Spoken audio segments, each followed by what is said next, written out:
안녕하세요. 곽 작가입니다. 시청자님 혹시 유디트란 여인을 아시나요? 구약 성서에 나오는 인물입니다. 예? 안 나온다고요?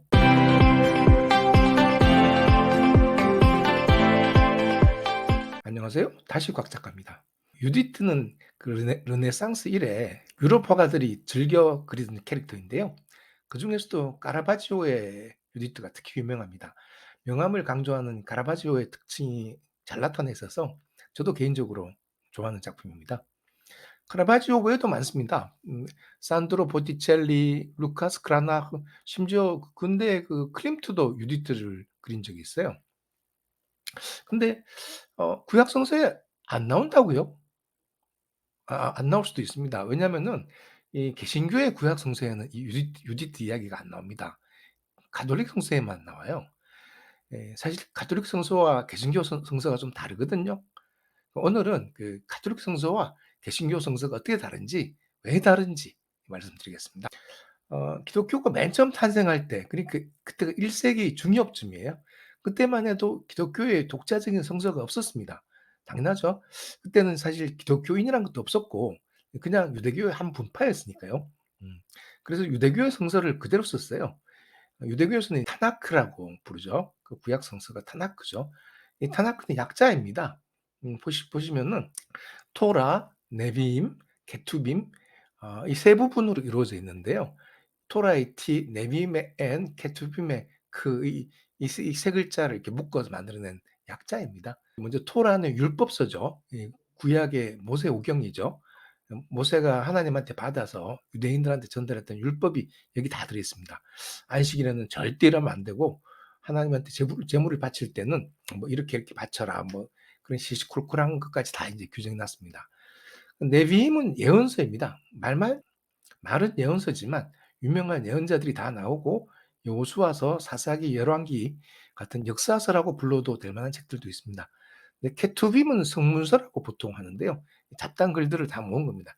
시도 있고 이제 전기류도 있고 또 다니엘 같은 예언자도 나와요. 역사서도 있고요. 이게 유대교에서 쓰는 경전의 전부입니다. 근데 이제 이게 더해서 탈무드나 미드라시 같은 해설서도 공부하죠. 어떤 사람들은 그런 해설서도 뭐 구전 경전이니까 경전으로 쳐줘야 된다고 하기도 하는데요. 보통은 이제 구분하죠. 근데 여기서 재미있는 사실이 하나 있는데요. 그 기독교가 탄생하던 즈음에 유대교에서 쓰던 경전이 즉 그 타나크가 지금 타나크하고 좀 달랐어요. 그때는 지금보다 단학 분량이 좀 더 많았어요. 책이 몇 권 더 붙어 있었거든요. 게다가 어 그때는 그 타나크가 히브리어가 아니고 그리스로 쓰여져 있었어요. 물론 아주 옛날엔 히브리어로 썼었는데 예수 탄생쯤에는 그때는 그리스로 쓴 타나크를 읽고 있었어요, 사람들이. 그리고 지금의 유대 타나크보다 몇 개 더 책들이 붙어 있었는데요. 그 추가된 책들의 목차를 잠깐 보죠. 토빗기, 유딧기, 마카베오기, 상하입니다. 그 지에서, 집에서, 바룩서, 그리고 다니엘은 지금도 있는데 그때 쓰던 경전에는 조금 더 있었어요. 내용이. 그리고 에스겔서도 마찬가지고. 이렇게 몇 가지가 더 붙어 있었던 겁니다. 이외에도 사소한 게 몇 개 더 있는데 뭐 여기까지가 제일 중요합니다. 근데 왜 이런 일이 있었나 하면은 당시 초기 기독교인들이 사용하던 유대교 경전이 소위 70인역이란 건데요. 이 히브리어가 아니고 헬라어, 즉 그리스어로 쓰여진 경전이에요. 그리스어 중에서도 헬레니즘 시대의 그리스어인 코인의 그리스어입니다. 영어로 하면 커먼 그릭, 즉 공통 그리스어쯤 됩니다. 이게 이제 BC 5세기 플라톤이 쓰던 그리스하고는 좀 달라요. 그때보다는 좀 더 단순해지고 오히려 또 현대 그리스하고 좀 더 가깝죠. 그러나 문법은 조금 다릅니다. 근데 잠깐 기독교에서는 그리스란 말 대신에 헬라라는 용어를 사용하던데요. 헬라는 당시에 이제 그리스어로 그리스를 헬라스라고 불러서 그래요. 근데 개인적인 생각이지만은 지금은 우리가 모두 이제 그리스라고 부르고 하니까 이제 그리스란 말을 쓰는 게 나은 것 같습니다. 참고로 현재 그리스 사람들은 자기 나라를 그리스도 아니고 헬라스도 아니고 엘라다라고 부릅니다. 그리스어는 엘리니키 이렇게 말하고요. 하여간 그 70인역이 뭐냐면은 그리스 타나크, 즉 그리스 구약 성서예요. 원래 구약 성서는 히브리어로 쓰여진 거죠. 맞습니다. 근데 이제 히브리어는 사실 굉장히 고대어예요. 그래서 BC 3 세기 중반쯤 되면은 유대인들 사이에서도 히브리어는 사어가 됩니다. 유대인들의 일상 언어가 히브리어가 아니고 보통 아람어로 변해요. 그리고 이제 BC 3 세기면 유대 지역도 그 헬레니즘의 영향권이라 그리스어도 널리 쓰입니다. 여기서 잠깐 그 디아스포라 이야기를 하지 않을 수 없는데요. 보통 디아스포라라고 하면은 그 보통 서기 70년 예루살렘의 제2성전이 파괴된 이후에 전 세계로 퍼져나간 유대인들 이야기를 생각하는데요. 실은 그 한참 전부터 유대 땅을 벗어나서 살던 유대인들이 많았습니다. 특히 BC 6세기 바빌론 유수 이후로 바빌론에서 안 돌아온 유대인들도 많아요. 그리고 그냥 다른 땅에 살던 유대인들도 많았어요. 이를테면 사도 바울도 사실은 현재 터키 땅인 타르수스에 살던 유대인이었거든요. 당시 참고로 특히 이집트의 알렉산드리아는 당시에 유대의 제2 도시라고 불러도 좋을 만큼 유대인들이 많이 살았습니다. 뭐 유명한 유대인 철학자 필로 같은 사람도 여기 출신이죠. 문제는 이 디아스포라 유대인들이 당시에 어 아람어도 거의 모르고 히브리어를 거의 몰랐다는 사실이에요. 그러니까 글자를 모르니 도저히 인제 토라를 읽을 수가 없는 거죠. 그래서 유대인들은 그 히브리어 경전인 타나크, 토라 등등을 당시 공용어인 그리스어로 번역하기로 결정했습니다. 그 여기서 잠깐 전설 같은 이야기가 등장하는데요. 이 전설에 따르면은 프톨레마이오스 왕조가 지배하던 이집트의 알렉산드리아에 유대학자 72인이 모였답니다. 당시 이집트는 알렉산드로스 제국의 후계 제국 중 하나죠. 당연히 그리스어가 공용어입니다. 하여간 거기서 이 72인의 학자들이 각각 따로 히브리어 타나크, 즉 구약 성서를 그리스어로 번역했답니다. 왜 72인이냐 하면은 유대 12지파에서 각각 6명씩 학자를 보내서 그렇다고 하네요. 하여간 결과는 글쎄 토시 하나 안 틀린 똑같은 번역본이 72개나 나왔다는 거예요. 믿기 어렵죠? 그러니까 전설이죠. 이거 70명쯤이 번역했다고 해서 라틴어로 septuaginta라는 별명이 붙었습니다. 영어는 보통 이제 septuagint이라고 발음하고 유식한 사람들은 쓸 때 그냥 라틴어로 70 이렇게 쓰곤 합니다. 네, 실제로 토라와 뒤쪽의 타나크 전체가 septuagint으로 완성된 거는 아마 BC 2세기에서 서기 1세기였을 까지였을 거로 추정합니다.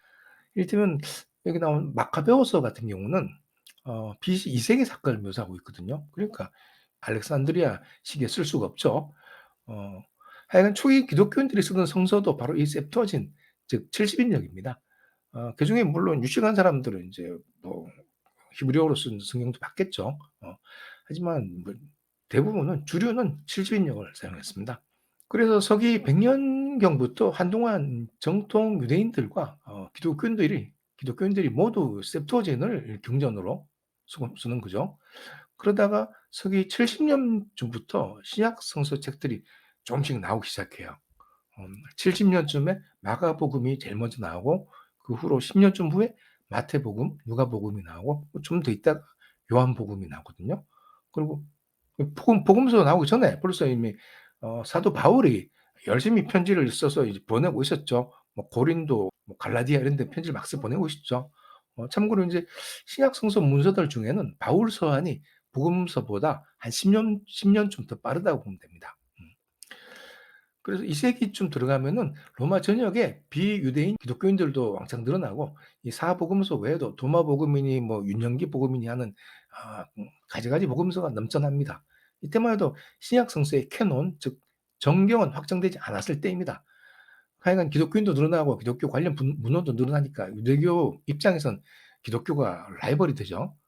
이때쯤 유대 커뮤니티 내부에서 우리가 그리스어로 된 토라를 쓰는 게 맞나 하는 의심이 몽글몽글 일어나기 시작해요. 기독교인들이야 히브리어를 몰라서 그리스어 성경을 쓰는데 우리는 유식한 사람들이 많지 않느냐. 어, 그리고 아람어도 사실 히브리어 비슷한데 말이야. 뭐 이런 거죠. 이런 여론 속에서 서기 200년경에 유대 랍비들이 모여서 정전을 결정했는데 이때 이제 그리스어가 아닌 히브리어로 쓰여진 문서만 정전 타나크로 인정하기로 결정합니다. 하지만 기독교인들은 그럴 필요 없죠. 원래 쓰던 구약 성서를 계속 씁니다. 원문이 그리스였던 부분은 제2정경이라고 부르면서요. 서기 382년에 로마에서 회의를 하고 구약 성서는 원래 쓰던 걸 그대로 쓰기로 결정합니다. 이후 기독교는 5세기 초에 성 제롬 혹은 성 히에로니무스가 그리스어 신약 성서를 라틴어로 번역했고 또 구약 성서 70인역을 라틴어로 번역했다가 다시 히브리어를 바탕으로 또 다시 라틴어로 번역했다고 합니다. 이로써 구약 신약 모두 라틴어 성서로 정리된 거죠. 이게 지금도 가톨릭 교회에서 공식적으로 인정하는 불가타 성서입니다. 그리고 그 이후 계속 수정하면서 개정판이 나왔어요. 그러니까 내용적으로는 7집인역에 있던 내용들이 다 살아남은 거죠. 그러니까 그 원래 그리스어로 쓰여졌던 그 내용들이 다 살아남은 거죠. 이 상태가 16세기 종교개혁 시기까지 계속 갑니다. 그러다가 그 유명한 마르틴 루터와 존 칼뱅이 등장하죠. 이 종교개혁을 대표한 이 두 사람이 두 사람이 둘 다 히브리어 성경만 인정해야 한다고 주장하기 시작해요. 뭐 그렇다고 해서 제2정경을 이단이라거나 아니면 아주 쓸데없는 쓰레기다 이렇게 내치지는 않았지만요. 그래도 정경으로 인정해 주긴 어렵다는 거죠. 예. 정식으로 성서에 넣어주긴 어렵지만 성경 공부에 참고는 된다. 그러니까 공부할 때 참고를 읽어보시라. 뭐 이 정도. 하여간 정경이 아니니까 이건 외경, 영어로 이제 아포크리파라고 부르는데요. 그리스어에서는 라틴어인데 원래는 숨긴 것, 비밀 정도의 뜻입니다. 다시 한번 보시죠. 가톨릭 성전이 있지만 개신교 성전은 없는 부분입니다.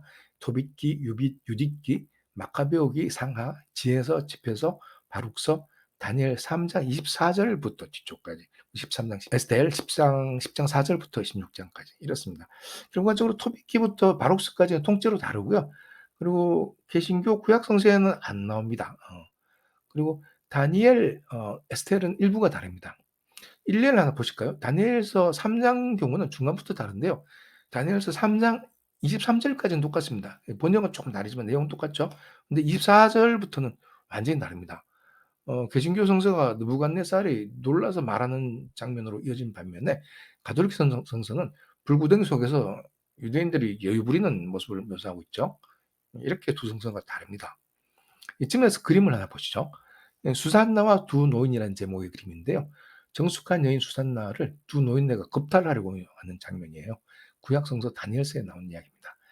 이는 카라바지오의 정신적 제자인 여성화가 아르테미시아 젠틀리스키의 작품입니다. 근데 이 소재도 굉장히 인기가 좋아서 유명 화가들이 다 한 번씩 그렸다고 봐도 됩니다. 이건 루벤스 작품이고요. 이거는 렘브란트 작품입니다. 이외에도 꽤 많아요. 그런데 구약 성서에 또 수산나와 노인 이야기가 안 나온다고요? 개신교 성서에는 안 나옵니다. 이 가톨릭 성서 다니엘서 13장에 나옵니다. 근데 개신교 성서는 다니엘서가 12장까지밖에 없죠. 오늘은 여기까지입니다. 감사합니다. 재밌게 보셨으면 구독과 좋아요 부탁드립니다.